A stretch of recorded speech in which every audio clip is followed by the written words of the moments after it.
I saw this today. This was around 1-2 a.m. in prayer. Yes, in prayer I saw this. Concerning this LGBTQ+ or whatever. This thing is already taking over. It is already functioning. It has dominated a lot of places. Now we are getting to a point. We will see this on live television. And it's going to be normal. People will be clapping when they see this live TV. You will see celebrities, people who are famous, popular, even athletes. You will see them publicly. Some I saw having secret marriage with same gender.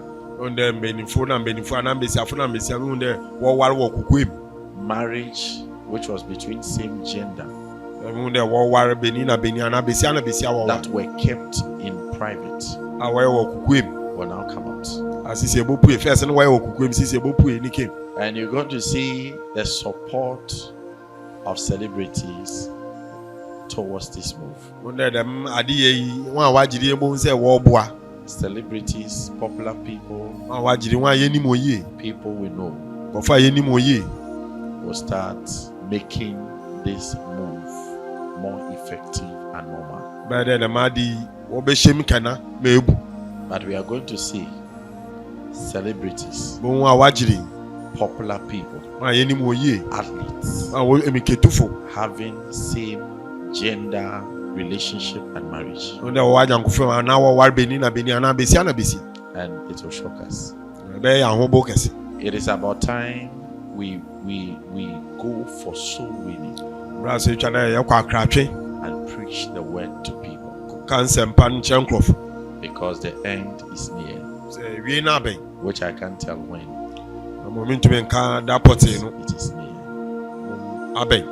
Let us prepare and pray and then go for soul winning. Make time to bring people to church, bring them to Christ. Are you getting what I'm saying now? May the Lord bless you. Let's focus on soul winning. Are you getting what I'm saying now?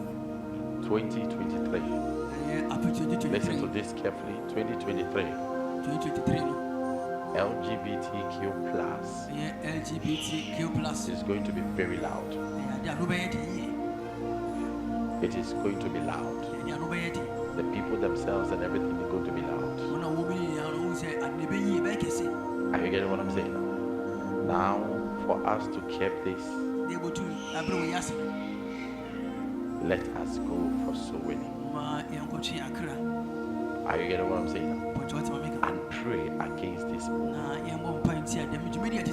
It is going to be loud. It is going to be so common. So let us pray. Make it a prayer topic. That this wave will not just blow through every person's life.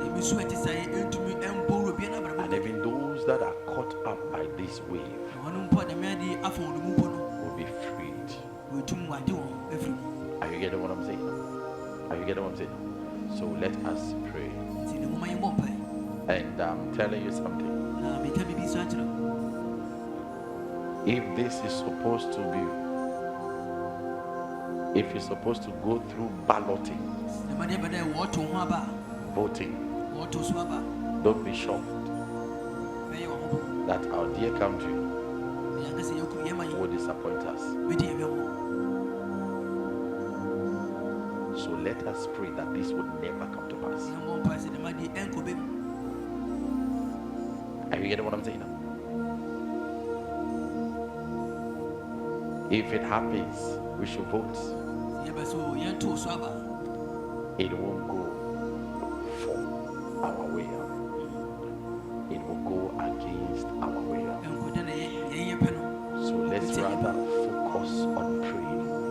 to God for his intervention.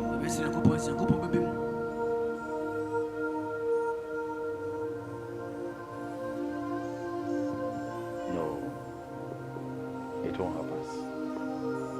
So let us pray against this. Are you getting what I'm saying? Praise the Lord.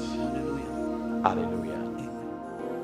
They will kill people physical. There will be death. But that is not the way to curb it. Because already the foundation is laid. What we have to do is to pray against this.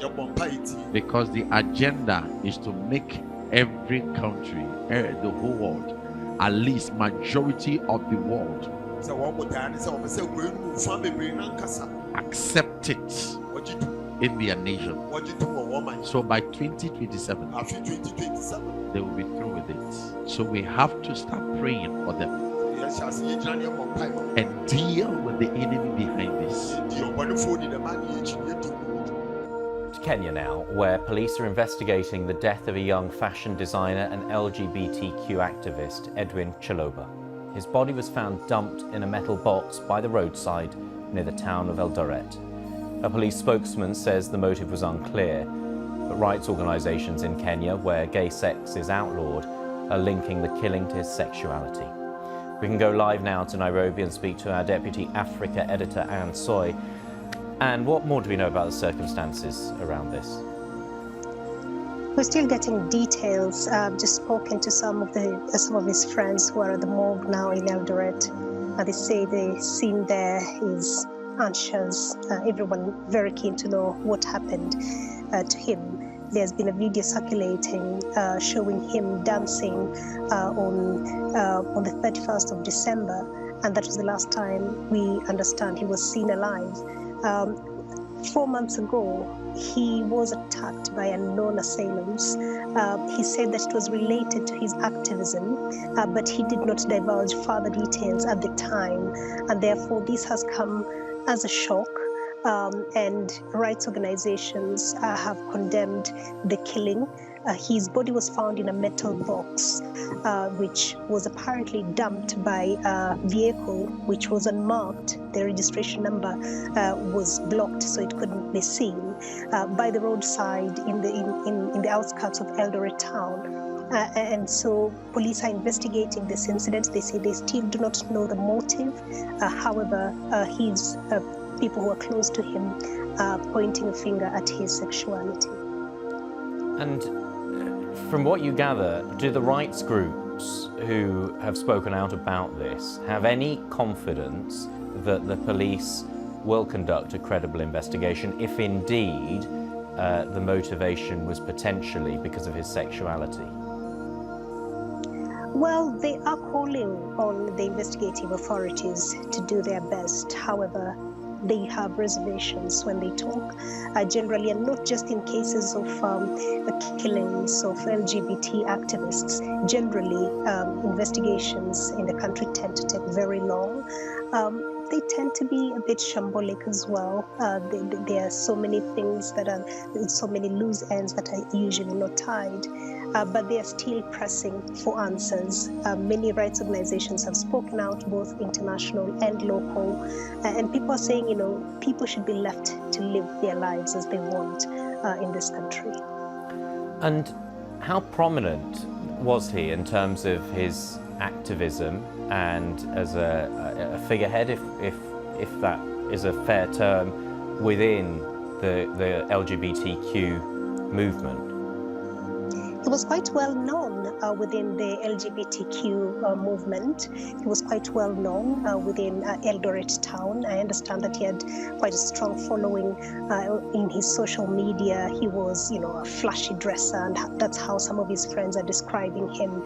That he was unambiguous and he was not afraid to express himself through colorful clothing. However, nationally, some people are just getting to know him now. But still coming, his killing is still coming as a shock to them. And the manner in which his body was dumped, stuffed wrapped in a blanket, put inside a metal box, and then dumped by a remote roadside in Eldoret town. That has really shocked people. And what is the situation for people who are LGBTQ+ in Kenya? How much will this come as a shock to them? How much will they sort of say, in a country where gay sex is outlawed, people may feel emboldened to do this sort of thing? Well, the law is not friendly to LGBTQ, the LGBTQ community. However, regionally, Kenya tends to be a safe haven for activists, for people who are fleeing from persecution. That does not mean that the community is entirely safe here. They still do get attacked, they still do get targeted from time to time, but there's a relatively freer environment in Kenya comparatively compared to the region. First tonight, she says it's against the will of God. That's the view of a London mother who's taken her son out of primary school in protest against lessons about same-sex relationships. And Izzy Montague says she's not the only parent unhappy. Lessons about relationships will become compulsory in schools from September next year, but incorporating same-sex relationships and transgender issues have proved controversial. Head teachers and campaigners say it's right for schools to promote inclusivity. Anna O'Neill has the story. And then, crack! Out came their very own baby. A group of 5 and 6-year-olds at a school in Dartford learning about different kinds of families. It doesn't matter if it's a girl and a girl and a boy, or a boy and a boy, and then they get married, and then, yeah. The head of this school is a gay man with 4 adopted children. He says it's important that children understand that same-sex relationships exist. I think it's about 5-year-olds understanding that within their class there are going to be 30 children with all sorts of different families. My own daughter goes to a school, she has 2 dads. I wouldn't be having this discussion about teaching your child to swim. I don't think we should be having this discussion about teaching every child about differences within our society. At the moment, schools can choose to teach about relationships or not. But from next year, relationships education will be compulsory in primary schools, and same-sex relationships could be part of that teaching. Some parents are not happy. This mother took her child out of school because she said it pushed an aggressively gay-friendly agenda. For her, it's a matter of faith. It's not anything like race or age. People are not born gay? I don't believe they are. If you show me a gay gene, just like if you show me any genes such as like race or something indicative that is biological, I do personally believe that there is a biological drive, but because it's not something that you can determine by science to say that somebody is gay, you cannot say, well, somebody is born gay. It's a choice.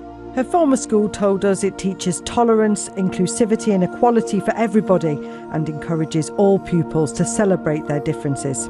Gay rights campaigners say it's crucial that children learn about different kinds of people in order to be a more tolerant society. We've seen statistics from Stonewall about the amount of children and young people that are attempting to take their own life because they're being bullied for being LGBT. This isn't just about teaching, it's about saving lives potentially, and that's why it's crucial. If you've heard that phrase, Hi everybody! So today I want to share some love with all gay people all over the world. You are loved, you are special, you are unique, and I love you. Now I came up with something today. So if anybody sees you and say gay, tell them, "Ah, gay, gay. Gay, ah, gay, gay."